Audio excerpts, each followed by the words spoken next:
Falar de toma lá da cá, a partir de Álvara é aceitar que a série não se sustenta apenas na sucessão de piadas ou em situações cômicas isoladas, mas em um desenho muito mais profundo de convivência forçada, desgaste emocional e pequenas batalhas diárias travadas em nome da sobrevivência social. E Álvara surge nesse cenário não como um simples elemento desestabilizador, mas como a personificação do ruído, aquela presença que impede qualquer ilusão de harmonia duradoura e que, justamente por isso, revela a verdadeira natureza dos personagens ao redor, pois onde há silêncio aparente, Álvara cria som, onde há acordo frágil, ela planta discórdia. E ao observar suas cenas com atenção, percebe-se que esse comportamento não é gratuito, mas estruturado como uma resposta constante a um ambiente que tenta empurrá-la para a margem. E desde suas primeiras aparições fica claro que ela se recusa a ocupar o lugar que lhe é implicitamente destinado,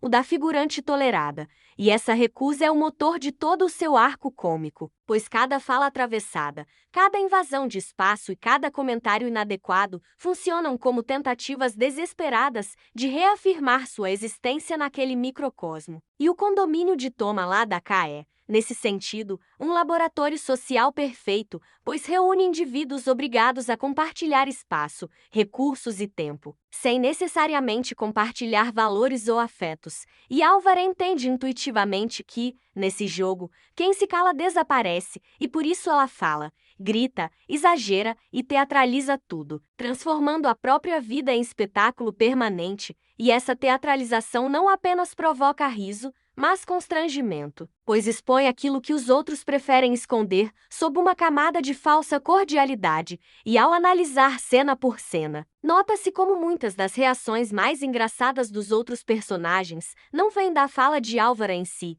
mas do desconforto que ela gera, dos olhares trocados, das tentativas frustradas de ignorá-la. E esse jogo de ação e reação é essencial para o ritmo da série, pois o humor nasce do choque entre a tentativa de normalidade e a recusa rada de Álvara em se comportar de maneira previsível. E isso me remete a experiências pessoais em ambientes coletivos, como repartições públicas ou reuniões de condomínio, onde sempre existe alguém que quebra o protocolo não por maldade pura, mas por incapacidade ou recusa em se encaixar, e essas figuras costumam ser vistas como problemas, quando na verdade funcionam como indicadores de tensões já existentes, e Álvara é exatamente isso, um sintoma mais do que uma causa, e essa leitura torna sua presença ainda mais interessante, pois desloca o foco do riso fácil para uma observação mais crítica do comportamento coletivo. E a série, ao permitir que Álvara erre repetidamente, sem sofrer punições morais claras,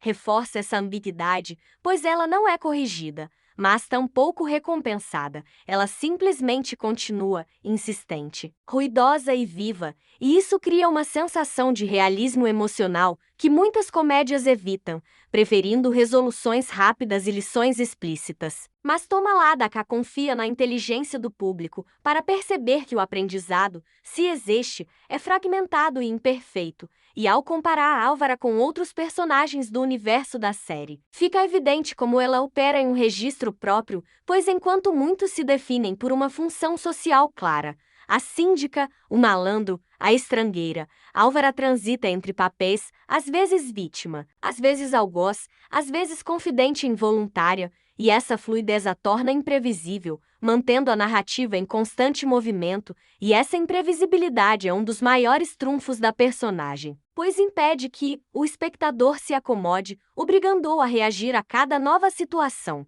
e ao longo dos episódios, essa dinâmica cria uma relação quase afetiva entre público e personagem, pois mesmo quando ela ultrapassa limites, há um reconhecimento implícito de sua função naquele ecossistema, e talvez por isso sua ausência seria sentida de forma tão intensa, pois o silêncio que ela deixaria não seria paz, mas vazio, e essa ideia se reforça quando observamos cenas em que Álvara tenta, ainda que brevemente, se adequar, falar menos ou agir de forma mais contida, pois esses momentos costumam gerar uma estranheza maior do que seus escândalos habituais. como se a série dissesse que aquela versão silenciosa não é verdadeira, e isso revela uma compreensão profunda da lógica interna da personagem, pois Álvara não é excessiva por escolha estética, mas por necessidade existencial, e esse excesso, quando analisado com cuidado, se mostra coerente e até comovente, e ao revisitar a série anos depois, é impossível não perceber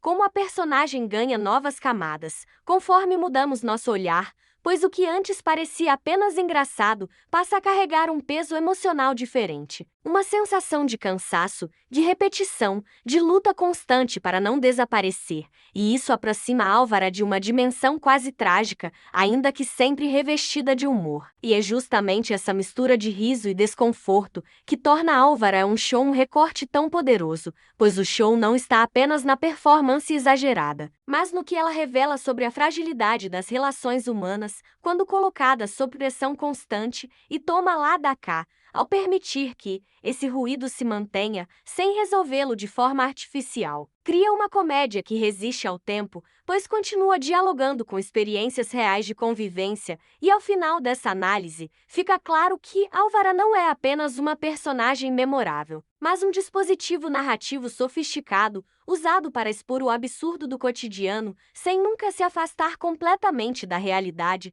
e talvez seja por isso que rimos, não porque tudo seja leve, mas porque reconhecemos ali algo de profundamente familiar, e Álvara, com todo o seu barulho, nos lembra que viver em sociedade é, muitas vezes, aprender a conviver com o excesso do outro e com o nosso próprio, e nesse sentido, ela é mesmo um show, não no sentido superficial do entretenimento, mas como um espetáculo contínuo da imperfeição humana em estado bruto.